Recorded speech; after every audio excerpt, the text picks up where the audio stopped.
Hello नमस्कार, मैं Anshul Chaudhary. Welcome to वकील लेन बुलेटिन। देश प्रदेश की खबर एक कानून की नज़रों से। कल हमने एक स्टेटमेंट दिया था कि इंस्टाग्राम के खोखले लीगल इन्फ्लुएंसर्स बिना कुछ सोचे समझे ऑनलाइन सर्च मार के कुछ भी बोल देते हैं। इसकी वजह से मैसेजेस आए कि ऐसा नहीं बोलना चाहिए और कुछ लोगों ने इस बात को बहुत इंपॉर्टेंट बताया। हमारा स्टैंड ऐसे सोशल मीडिया के फर्जी वकीलों की तरफ क्लियर है कि ऐसे नहीं चलेगा गुरु। जैसे कोर्ट सबूत मांगता है, इंस्टाग्राम की जनता को भी गुमराह करना गलत है। लीगल ईगल, लॉयर फलाना ढमका सिर्फ नाम लिखने से जनता को पागल बनाने का लाइसेंस नहीं मिलता। वकील के टाइटल को सीरियसली ले लो, नहीं तो हमारे जैसे सटीक बातें करने वाले लोग यूट्यूब पर कपड़े फाड़ देंगे। बढ़ते हैं आज की पहली खबर पर। कर्नाटका में स्टेट बंद की डिमांड आई। विवाद तमिलनाडु के साथ पानी शेयर करने के ऊपर है। 1800 सदी में आइडेंटिफाई हुई थी कावेरी नदी। उस टाइम मैसूर किंगडम और मद्रास राज्य के बीच में अग्रीमेंट हुआ था कि किसको कितना पानी मिलेगा। 1990 से कुछ साल पहले कॉन्फ्लिक्ट दोनों स्टेट्स में बढ़ता गया और फाइनली 1990 में कावेरी वाटर डिस्प्यूट्स ट्रिब्यूनल बना। 4 स्टेट्स कर्नाटका, तमिलनाडु, पुदुचेरी और केरला के बीच में कितना पानी डिस्ट्रीब्यूट होगा, इसके लिए फाइनली 2017 में ट्रिब्यूनल ने अपना डिसीजन दिया। और कॉमनली जैसा भी किसी ट्रिब्यूनल के डिसीजन का आउटकम होना होता है, मैटर सुप्रीम कोर्ट के सामने आया और 2018 में सुप्रीम कोर्ट ने इंटरफेयर करने से मना कर दिया और बोला कि कावेरी रिवर को नेशनल रिसोर्स की तरह ट्रीट करा जाए, जिससे अलग अलग स्टेट्स को कावेरी रिवर से पानी मिलने का राइट मिल गया।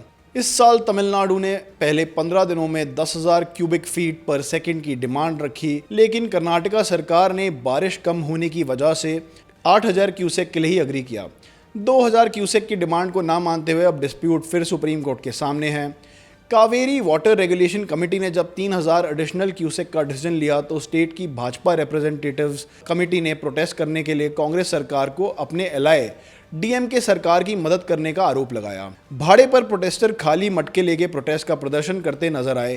केंद्रीय सरकार से इस मामले में पॉलिसी बनाने के आसार नजर आ रहे हैं। बढ़ते हैं अगली खबर पर, जहां राज्यसभा चेयरमैन और वाइस प्रेसिडेंट जगदीप धनखड़ ने आज विमेन रिजर्वेशन बिल को साइन किया।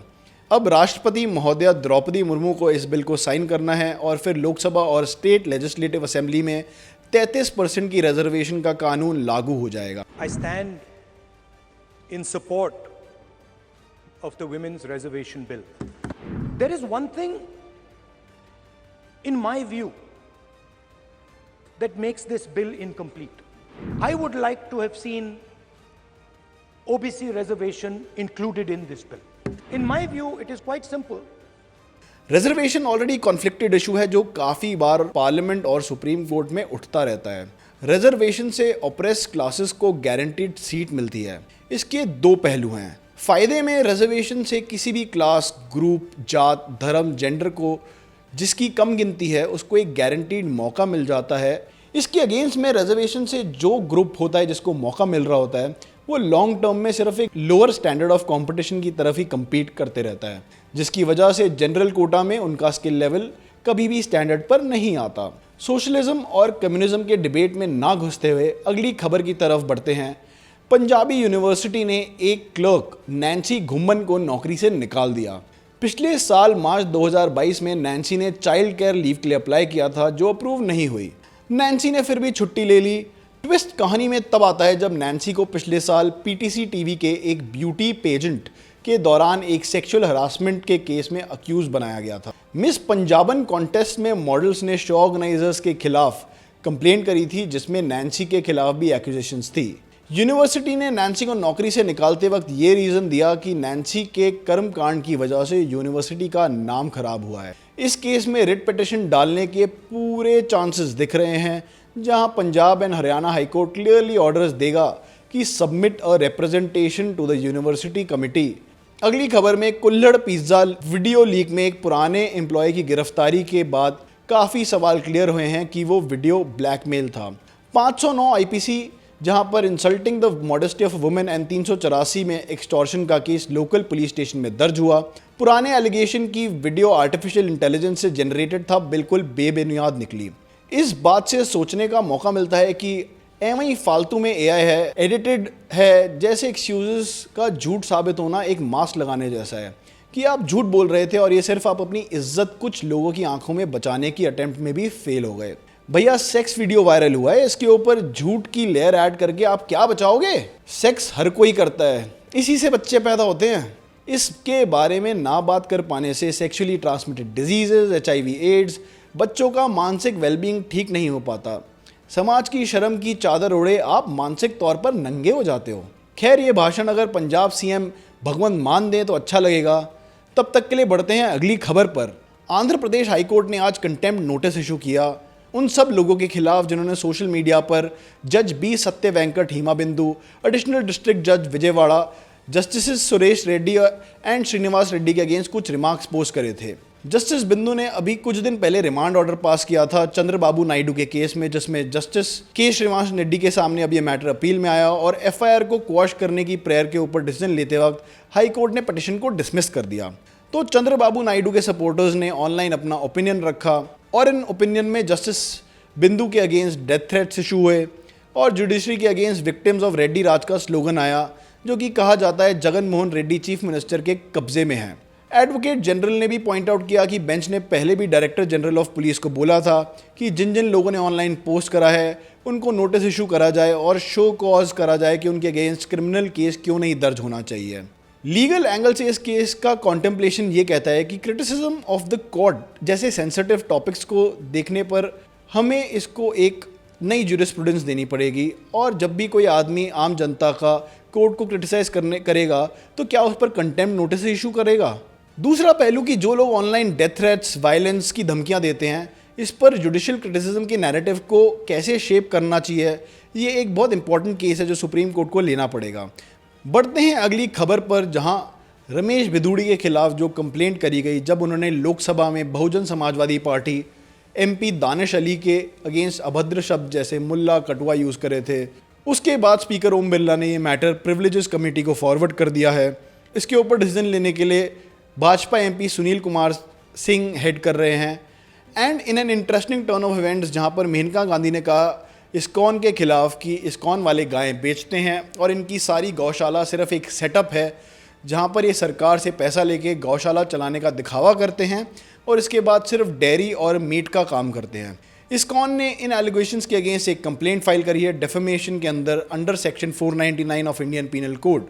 बताना चाहूँगा 499 डेफेमेशन एक ऑफेंस है जहाँ पे एक आदमी अगर किसी तीसरे आदमी के सामने कुछ ऐसा बोल दे जिससे उसकी रेपुटेशन को डैमेज हो, वो एक क्राइम है। अब लीगल स्ट्रैटेजी के हिसाब से ये इस्कॉन के लिए डेथ ब्लो हो सकता है, क्योंकि डेफेमेशन का एक सक्सेसफुल डिफेंस होता है कि जो आपने बोला है वो सच है। इन विच केस मेनका गांधी को अब मौका मिला है इस्कॉन के खिलाफ ये सारे फैक्ट्स कोर्ट में लाने का, जो कि अगर डेफेमेशन के केस में सही प्रूव हुए तो opens up ISKCON to new criminal charges under prevention of cruelty towards animal act and other provisions of Indian penal code. देखते हैं how this unfolds in the coming months. Punjab में आम जनता के लिए बहुत बड़ी राहत, क्योंकि पंजाब एंड हरियाणा हाईकोर्ट ने आज गाइडलाइंस इशू करी कि पुलिस को और मजिस्ट्रेट्स को अननेसेसरी अरेस्ट करते वक्त अब प्रोसीजर्स का बहुत ध्यान रखना पड़ेगा। पुलिस और मजिस्ट्रेट्स जब अक्सर लोगों को अरेस्ट करते हैं और मजिस्ट्रेट उनको रिमांड में भर्ती करते हैं, एक मैकेनिकल ऑर्डर से बिहेव करने की आदत लग गई है कि अगर कोई नॉन बेलेबल और कॉग्निजेबल ऑफेंस आया तो पुलिस वाले एक रूटीन प्रोसीजर में अरेस्ट कर लेंगे और मजिस्ट्रेट उसमें रिमांड का ऑर्डर पास कर। लेकिन अब कोर्ट ने बोला कि मजिस्ट्रेट्स को भी अब मैकेनिकली नहीं बिहेव करना है और सुप्रीम कोर्ट के case Ashfaq Alam versus state of Jharkhand, जो कि सुप्रीम कोर्ट की पास करी गई जजमेंट है जहां पे कंप्लायंस करना पड़ता है अरेस्ट करते वक्त, स्ट्रिक्ट तरीके से ऑब्जर्व करने का स्टेप दर्शाता है। अगली खबर में कर्नाटका हाईकोर्ट ने एक लैंडमार्क जजमेंट पास करी जहां पे बोला गया कि सिर्फ एलिगेशंस ऑफ हरासमेंट जब आप लोन रीपेमेंट की डिमांड बार बार करो does not classify as abetment to suicide under 306 of Indian penal code until unless एक मेंसरिया का कंपोनेंट हो। ये एक लूजली फॉलोड प्रोसीजर है 306 में कि अगर कोई भी आदमी सुसाइड करते वक्त किसी का भी नाम लिख दे, इस वजह से पुलिस अपनी रूटीन इन्वेस्टिगेशन में आम आदमी को काफ़ी हरास कर सकती है और उसके बाद अक्सर ट्रायल में देखा जाता है कि कभी भी क्लोजर रिपोर्ट फाइल नहीं होगी और चार्जशीट में उस आदमी के अगेंस्ट कुछ ना कुछ बात आएगी। ये चीज़ फाइनली हाई कोर्ट्स और सुप्रीम कोर्ट के सामने बार बार आती है, जहाँ पे 306 की क्वॉशिंग, डिस्चार्ज एप्लीकेशंस के अगेंस्ट रिव्यू ऑर्डर्स आते हैं। इस केस में भी देखा गया कि राजू नाम के एक आदमी ने एक दूसरे आदमी से लोन लिया था, वो आदमी इसके घर लोन मांगने आया 2019 में, और जिस दिन वो लोन मांगने आया उसी शाम को राजू ने साड़ी से लटक कर अपनी आत्महत्या करने की कोशिश करी। फाइनली कुछ दिन बाद जब उसका देहांत हो गया तो केस हुआ। केस में उस आदमी को सज़ा दी गई 306 के तहत। हाई कोर्ट के सामने जब ये मामला आया तो हाई कोर्ट ने इसको फोरेंसिक एनालाइज करते हुए बोला कि सिर्फ बार बार पैसे मांगना अबेटमेंट टू सुसाइड नहीं क्लासिफाई करेगा जब तक दूसरा बंदा यहाँ तक परेशान ना करे कि दूसरा आदमी को मजबूरन अपनी जान लेने का डिसीजन उठाना पड़ रहा है। सुप्रीम कोर्ट के case Paul Rubber Industries versus Amit Chand Mitra के केस में एक इम्पॉर्टेंट मैटर आया है, जहाँ पे ट्रांसफ़र ऑफ प्रॉपर्टी एक्ट में ये बोला गया कि सेक्शन 106 का जो प्रोविज़न है, जहाँ पर मिनिमम 6 महीने का टर्मिनेशन नोटिस देना चाहिए, बहुत इंपॉर्टेंट है उन लोगों के लिए जो किराए पे जगह लेके फैक्ट्री चलाते हैं। बेसिकली बात ऐसी है, जब फैक्ट्री सेटअप हो रही होती है तो उसमें काफ़ी मशीनें, काफ़ी चीज़ें होती हैं, जिसको निकालना एकदम से 15 दिन या 1 महीने के नोटिस में किराएदार के लिए काफ़ी प्रॉब्लमेटिक सिचुएशन खड़ी कर देता है। और ऐसा होने पर अक्सर ये केस कोर्ट में आता है और एक प्रोट्रैक्टेड मतलब लंबी चली गई लिटिगेशन में दोनों पार्टीज़ को बहुत नुकसान उठाना पड़ता है, किराएदार को भी और मकान मालिक को भी। इस जजमेंट से ये असर पड़ता है कि अब एक ओनर्स ऑफ प्रूफ मतलब किराएदार को अब बताना पड़ेगा कि मैं यहाँ पे फैक्ट्री चला रहा हूँ, दूसरा उसको ये प्रूफ भी करना पड़ेगा कि वो फैक्ट्री में किस चीज़ का काम कर रहा था, क्या क्या मशीनरी है। और जब वो ये कर देगा तो सेक्शन 106 की जो प्रोटेक्शन है, जिसमें 6 महीने का मिनिमम नोटिस होता है किसी भी किराएदार को बाहर निकालने के लिए, वो एक कानूनन तौर पे फॉलो करा जाएगा। इस बात पर हम कंक्लूड करते हैं आज का वकील lane bulletin. With that signing of.